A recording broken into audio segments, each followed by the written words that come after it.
بسم اللہ الرحمن الرحیم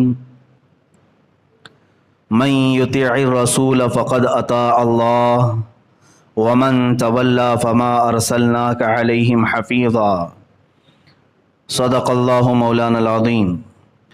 جس نے رسول کا حکم مانا بے شک اس نے اللہ کا حکم مانا، اور جس نے منہ پھیرا تو ہم نے تمہیں ان کے بچانے کو نہ بھیجا۔ ایک ہی آیت ہے، مکرر تلاوت کیا، کل بھی اس کو میں نے تلاوت کیا تھا۔ اس آیت سے ہمارا اگر تم چاہتے ہو اللہ سے محبت کرنا، اگر تم اللہ سے محبت کرنا چاہتے ہو فاتبعونی، تو میری پیروی کرو، رسول کریم صلی اللہ تعالی علیہ وسلم کی اطاعت کرو، جو حضور تمہیں حکم دیں اسے لے لو۔ تو ہوگا کیا؟ اللہ فرماتا ہے یحببکم اللہ، اللہ خود تم سے محبت کرے گا، اللہ تعالیٰ تم سے محبت فرمائے گا۔ اسی لیے صحابہ اکرام جو رسول کی اطاعت میں لگے ہوئے تھے، فرما برداری میں لگے ہوئے تھے، تو اللہ نے انہیں انعام کے طور پر کیا فرمایا قرآن میں؟ رضی اللہ عنہم، اللہ ان سب سے راضی ہے۔ کیوں راضی ہے؟ اس لیے کہ رسول کی ہر بات کو من و عن تسلیم کرتے۔ عزیزان گرامی، یہاں پر اس آیت کا ترجمہ بھی اگر میں کر دوں جیسے ابھی ترجمہ کیا، اور اگر شعر کی زبان میں اصطلاح ایک الگ الگ نظم میں یا نثر میں، نظم میں اگر اس کا ترجمہ میں بیان کروں تو میں سمجھتا ہوں علامہ اقبال کا وہ قول بالکل فٹ نظر آتا ہے جو انہوں نے کہا کہ محمد سے وفا تو نے تو ہم تیرے۔ آیت کا معنی یہی ہے نا، اللہ فرما رہا ہے من یطیع الرسول فقد اطاع اللہ، جس نے رسول کی اطاعت کی گویا کہ اس نے اللہ کا حکم مانا، اللہ کی اطاعت کی۔ یہی تو کہہ رہا ہے اقبال کہ محمد سے وفا تو نے تو ہم تیرے ہیں، یہ رب تعالیٰ فرما رہا ہے۔ یہ جہاں چیز ہے کیا لوح و قلم تیرے، رسول کریم صلی اللہ تعالی علیہ وسلم سے وابستہ ہونا یہی کل دین ہے۔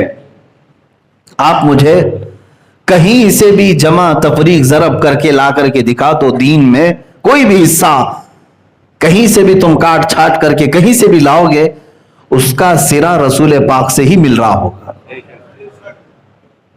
ان کو چھوڑ کر کے تمہارا دین ایک قدم بھی آگے نہیں بڑھ سکتا۔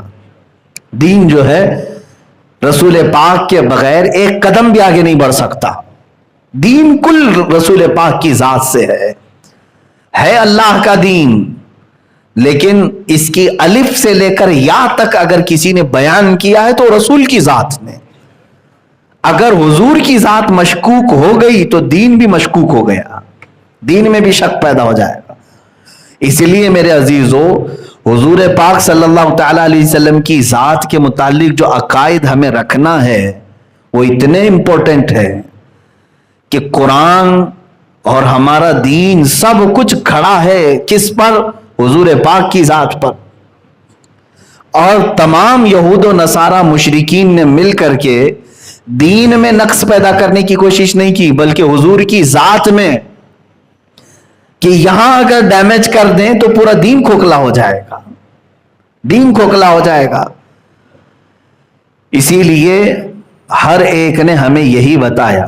اب اقبال نے یہ بھی کہا ہے بمصطفیٰ برساں خیش کے دی ہماؤست، فارسی میں ہے بمصطفیٰ برساں خیش کے دی ہماؤست، گر اون نہ رسیدی تمام بولہبیست۔ فرماتے ہیں اپنے آپ کو رسول پاک تک پہنچا دے، یہی دین ہے۔ اگر تو حضور کے قدموں تک پہنچ گیا یہی دین ہے، اور اگر تو وہاں تک نہیں پہنچا تو تجھ میں اور ابو لہب میں کوئی فرق بھی نہیں ہے، تمام کا تمام ابو لہبی ہے، کیونکہ وہ قریب رہ کر کے بھی حضور تک نہیں پہنچ سکا۔ تو اگر نبی کونین صلی اللہ علیہ وسلم کی ذات کو چھوڑ کر کے تم کوئی فلسفہ اخذ کرنا چاہو تو یہ دین ہے ہی نہیں ہمارا۔ اب یہاں پر بعض لوگ ہمیں یہ طعن و تشنیع کرتے ہیں، یہ سنی لوگ حضور پاک صلی اللہ تعالی علیہ وسلم کی ذات اور ان کی محبت میں غلو کرتے ہیں۔ غلو کا مطلب ہوتا ہے اوور کر جاتے ہیں۔ میرے عزیز ہم اوور نہیں کرتے، بلکہ ہم نے مغز کو سمجھا ہے کہ اگر اس مغز میں ذرا برابر بھی خرابی آ گئی تو نہ تم اللہ تک پہنچ پاؤ گے، نہ قرآن کی کوئی آیت سمجھ پاؤ گے۔ اللہ رب العزت ہے، اللہ ہے نا، اسی نے پیدا کیا، وہی پال رہا ہے۔ کس نے بتایا؟ ڈائریکٹ اللہ نے تو نہیں بتایا، اللہ ہے۔ یہ اللہ کے متعلق بھی عقیدہ ہم کو ملا ہے تو رسول کی ذات سے۔ اور قرآن بھی دیکھیں، اللہ نے ڈائریکٹ یہ نہیں کہا اے مومنو میں ایک ہوں۔ اللہ نے ڈائریکٹ مخاطب نہیں کیا بندوں کو، یا اے انسانوں میں ایک ہوں، بلکہ اللہ یوں کہہ رہا ہے قل هو اللہ احد، اے محبوب آپ کہہ دیں کہ اللہ ایک ہے۔ دیکھیں رسول پاک کی ذات سے ہی وحدانیت کا اقرار کرایا جا رہا ہے، یعنی اللہ کے ایک ہونے کا عقیدہ بھی اگر تمہارے پاس ہے، تم وحدانیت کے قائل ہو بھی، تو یہ بھی نبی کی دین ہے، میرے آقا صلی اللہ تعالی علیہ وسلم کی عطا ہے۔ اور اب جا کر کے بعض لوگوں نے، ایک میرے پڑھنے کے زمانے کی بات ہے، 2009 میں ایک فتویٰ صادر ہوا پاکستان کے ایک بڑے مدرسے سے۔ فتوے کا ٹائٹل تھا اوپر ان الدین لا يحتاج الى احد حتى الى الرسول صلی اللہ علیہ وسلم، جس میں یہ لکھا ہوا تھا دین کسی کا محتاج نہیں یہاں تک کہ رسول کا بھی محتاج نہیں۔ یہ فتوے میں لکھا گیا تھا دین کسی کا محتاج نہیں یہاں تک کہ رسول کو کی بھی ضرورت نہیں دین کو۔ یہ کہاں سے آئی باتیں؟ ایک بڑے مدرسے کا فتویٰ ہے، بڑے ادارے کا فتویٰ ہے۔ جب یہ فتویٰ آیا میں اس کا عینی شاہد ہوں، گواہ ہوں، میرے شیخ محترم حضور تاج الشریعہ رحمۃ اللہ تعالی علیہ نے اس کا رد لکھنا شروع کیا، اور پھر فتوے کے رد میں ایک کتاب شائع ہوئی پوری عربی میں، اور یہ مصر سے چھپ کر کے سب میں تقسیم بھی ہوئی، کہ آج کے زمانے میں آ کر کے لوگ یہ کہہ رہے ہیں کہ دین کو اب رسول کی ضرورت نہیں ہے، دین کو اب معاذ اللہ رب العالمین رسول کی ضرورت نہیں ہے۔ اس کے رد میں آپ نے کتاب لکھی سد المشارع فی الرد علی من یقول ان الدین لا يحتاج الى الشارع، یعنی اس کے لیے یہ رد ہے، راستے بند کرنے کا ایک کتاب ہے جو یہ کہتا ہے کہ دین کو اب رسول کی ضرورت نہیں۔ اس پر ہمارے شیخ نے، ہمارے مرشد نے جو دلائل لکھے ہیں وہ پڑھنے کے قابل ہیں۔ انہوں نے روز اول سے لے کر قیامت تک، بلکہ قیامت کے بعد جنت میں جانے تک کے تذکرے کیے، تم ایک دن بھی رسول کے بغیر جی نہیں سکتے، رسول کی محتاجی نہیں ہے تمہیں، رسول کی ضرورت نہیں ہے۔ ارے تم تو تم ہو، ہے خلیل اللہ کو حاجت رسول اللہ کی۔ ہاں انبیاء کرام علیہ السلام کو بھی حاجت ہے رسول پاک کی، اور تم کہہ رہے ہو کون سا منہ ہے تمہارا کہ دین کو اب رسول کی ضرورت نہیں رہ گئی، معاذ اللہ رب العالمین۔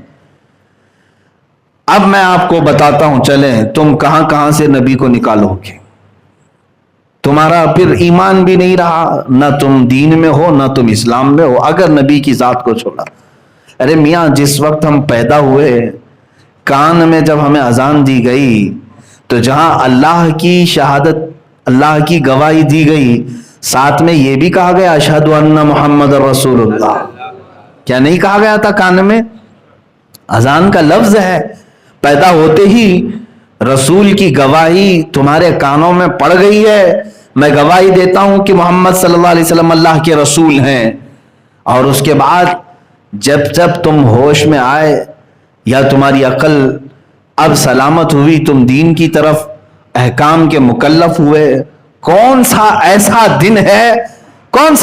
دن ہے جس دن مسجدوں سے آواز نہ آتی ہو اشہد ان محمد رسول اللہ؟ میاں یہاں تو عبادت کس کی ہو رہی ہے؟ مسجد میں کس کی ہوتی ہے؟ اللہ کی عبادت ہوتی ہے۔ اللہ کی عبادت میں جب بلانا ہے لوگوں کو، اذان بلانے کے لیے ہے نا، تو رسول کی گواہی کیوں دی جا رہی ہے؟ مؤذن یہ کیوں کہہ رہا ہے اشہد ان محمد رسول اللہ؟ میں گواہی دیتا ہوں محمد اللہ کے رسول ہیں. ارے اللہ کی عبادت ہے, مسجد اللہ کی ہے, سجدہ اللہ کا ہے, لوگوں کو بلانا بھی اللہ کی طرف سے ہے, لیکن مؤذن یہ کہہ کر کے بلاتا ہے کہ میں ساتھ میں گواہی دیتا ہوں محمد اللہ کے رسول ہیں. اس لیے کہ آنے والے کو یہ یقین ہو جائے بلا رہا ہے جو مؤذن کون سے دین کی طرف بلا رہا ہے, اسی دین کی طرف جو محمد صلی اللہ علیہ وسلم لے کر آیا ہے. کون سے دین کی طرف بلا رہا ہے؟ جو نبی لے کر کے آئے.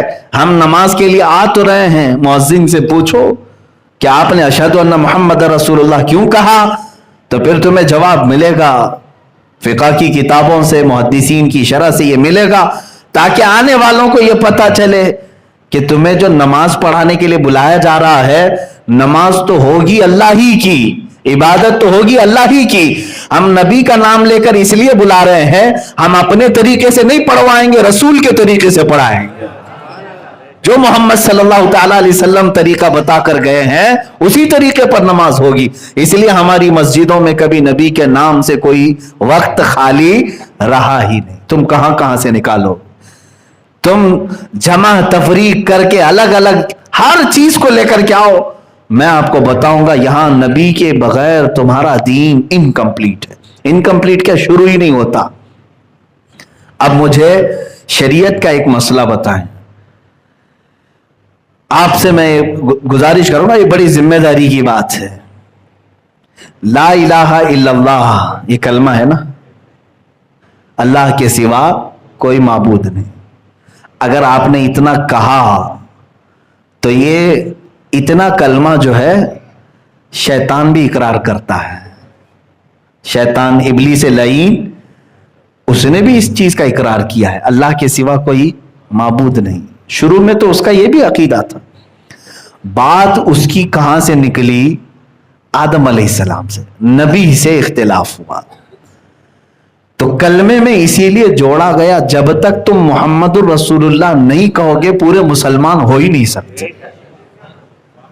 اگر تم نے صرف کلمہ توحید یعنی صرف لا الہ الا اللہ کہا تو مسلمان نہیں, جب تک دوسرا جملہ نہیں کہو گے, محمد الرسول اللہ نہیں کہو گے. یہیں سے پتا چلا کہ رسول کی حاجت کس قدر ہے دین میں.